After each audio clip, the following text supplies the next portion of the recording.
त्यानंतर या घडीची आणखीन एक सगळ्यात मोठी बातमी आहे. सगळ्यात पहिल्यांदा न्यूज 18 लोकमत एक्सक्लुझिव्हली ही बातमी आपल्यापर्यंत पोहोचवत आहे. पुण्यात मनपाच्या टँकरनं होणारा सगळा पाणी पुरवठा दूषित आहे. हो, हे खरं आहे. आणि या संदर्भातला रिपोर्ट जो आहे, पाण्याच्या तपासणीचा रिपोर्ट, हा सगळ्यात पहिल्यांदा न्यूज 18 लोकमतच्या हाती लागलाय.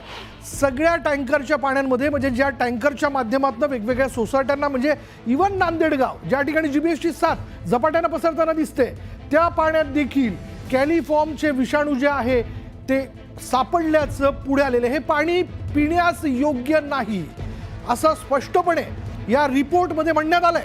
अधिक तपशील आपण जाणून घेणार आहोत. आमचे प्रतिनिधी वैभव सोनवणे आता क्षणाला आपल्या बरोबर आहेत. वैभव, काय माहिती?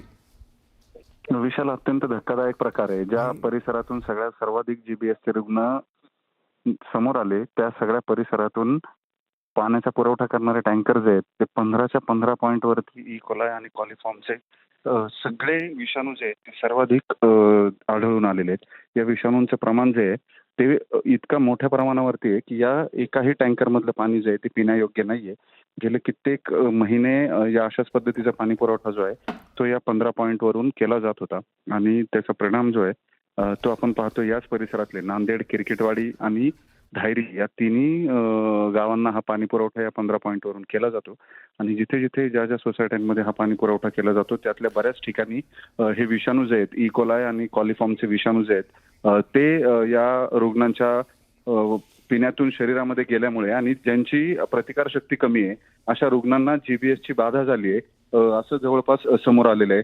जो रिपोर्ट आपल्या हाती लागलाय न्यूज 18 लोकमतच्या हाती, अत्यंत एक्सक्लुझिव्ह रिपोर्ट आहे. या रिपोर्टमध्ये बिलकुल वैभव, मला असं वाटतं याबद्दलचा जाब आपण विचारला पाहिजे. आपल्याबरोबर पाणी पुरवठा विभागाचे अधिकारी जे ते थोड्याच वेळात आपल्यासोबत असतील. पण वैभव, पुन्हा एकदा दोन महत्वाचे विषाणू जे, म्हणजे दोन विषाणू जे आहेत, म्हणजे कॅलिफॉर्म असेल आणि दुसरा देखील एक नाव जे पुढे येताना दिसतंय, हे जे पाणी आहे ते नांदेडगावमध्ये देखील पुरवलं जात होतं का? हो, हेच पाणी नांदेड गावामध्ये सुद्धा पुरवलं जात होतं आणि या पाण्यामध्येच सर्वाधिक इकोलाय आणि कॉलिफॉर्म असे दोन विषाणू जे आहेत हे दोन विषाणू आढळून आलेले आहेत, ज्याच्यामुळे याची बाधा जी आहे जीबीएसची ती मोठ्या प्रमाणावरती वाढते. ज्या रुग्णांचा, जे इतर आजारांनी बाधित असे रुग्ण आहेत ज्यांची प्रतिकार क्षमता कमी झालेली आहे, अशा रुग्णांच्या शरीरामध्ये हे पाणी गेल्यानंतर जीबीएस जो आहे त्याची लागण होऊ शकते असं सुद्धा सांगण्यात येते तज्ञ डॉक्टरांकडून.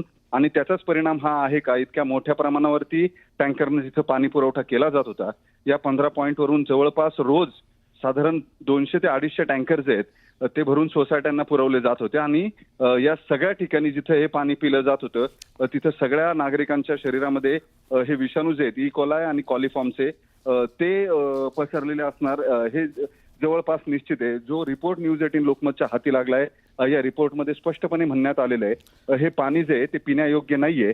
आणि शुद्धीकरणाचा जो प्रकार असतो किंवा क्लोरिफिकेशनची प्रोसेस असते ज्याच्यामध्ये पाण्यामध्ये क्लोरीन टाकून पाणी शुद्ध केलं जातं, तसा कुठलाही क्लोरीनचा एकही अंश जो आहे तो या पाण्यामध्ये आढळलेला नाहीये. आणि या रिपोर्टच्या सगळ्यात शेवटी ज्या दोन ओळी आहेत त्या अत्यंत धक्कादायक आहेत, ज्यामध्ये स्पष्टपणे हे सांगण्यात आलेलं आहे की हे पाणी जे आहे ते पिण्यासाठी अयोग्य आहे आणि पिण्यासाठी अयोग्य असलेल्या या पाण्याचा पुरवठा जो आहे तो या सगळ्या तिन्ही गावांमध्ये केला जात होता.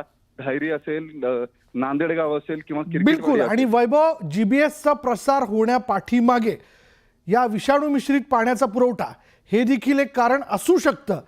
पण या सगळ्या याच्यात पाणी पुरवठा विभागाने का लक्ष दिलं नाही? पुणे महापालिकेने या संदर्भातली दखल वेळीच का घेतली नाही? आता ती घेणार आहेत का? पाणी पुरवठा विभागाचे उपायुक्त, पुणे मनपाचे पाणी पुरवठा विभागाचे उपायुक्त नंदकुमार जगताप आपल्या बरोबर आहेत. नंदकुमार जगतापजी, हा रिपोर्ट समोर आलेला आहे, पहिली आपली प्रतिक्रिया काय? म्हणणं आहे, कोण दोषी याला? हॅलो, याच्यामध्ये हा रिपोर्ट जो आहे तो आपणच तपासणी केलेली आहे त्याच्यामध्ये त्या खाजगी टँकरची. तर खाजगी टँकरची आपणच तपासणी केल्यानंतर त्याच्यामध्ये आढळलेलं आहे की त्याच्यामध्ये इकोलायचं प्रमाण आहे. तर त्यानुसार आपण त्या सर्व टँकर जे खाजगी विहिरी किंवा बोरवेल्स आहेत त्यांची बैठक घेतलेली आहे आणि ती बैठक घेऊन त्यांना आपण फ्री ऑफ कॉस्ट आपण ब्लिचिंग पावडर द्यायला सुरुवात केलेली आहे आणि त्यांना ते ब्लिचिंग पावडर कशी मिक्स करायची याचं ट्रेनिंग पण देतोय. जी, पण नंदकुमार जगतापजी, नुसत्या ब्लिचिंग पावडरने हे विषाणू मरणार आहे का? हे पाणी पूर्णतः शुद्ध होईल का? हो, ती तंत्रशुद्ध पद्धत आहे. त्याच्यामध्ये ब्लिचिंग पावडर मधला क्लोरीन कंटेंट तो पाण्यामध्ये राहतो आणि त्या ज्या पाण्यामध्ये क्लोरीन कंटेंट असतो त्या पाण्यामध्ये इकोलाई नसतं त्याच्यामध्ये, आणि इकोलाई ज्याच्यामध्ये नसेल त्याच्यामध्ये ते जीबीएसचा प्रादुर्भाव होण्याची शक्यता कमी नाहीये.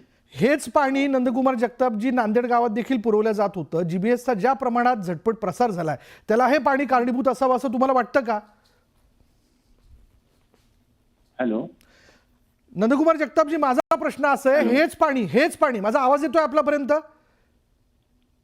हॅलो नंदकुमार जगतापजी, माझा आवाज येतोय आपल्यापर्यंत? हॅलो जगताप साहेब, माझा आवाज येतोय का आपल्यापर्यंत? बर, थेट प्रश्नाचं उत्तर खरं तर आपल्याला मिळणं अपेक्षित होतं, पण काही तांत्रिक कारणास्तव त्यांच्यापर्यंत आपला आवाज पोहोचत नसेल. पण हेच पाणी, पुन्हा एकदा लक्षात घ्या, मी आपल्याला हाती आलेला रिपोर्ट आहे, त्या रिपोर्टमध्ये लाल रंगामध्ये दिसणारी वाक्य जी आहेत ती लक्षात घ्या. मनपा म्हणजे मनपाच्या वतीने थेट या रिपोर्टमध्ये सांगण्यात आलं किंवा लॅबच्या वतीने थेट सांगण्यात आलं की हे पाणी पिण्यास योग्य नाही.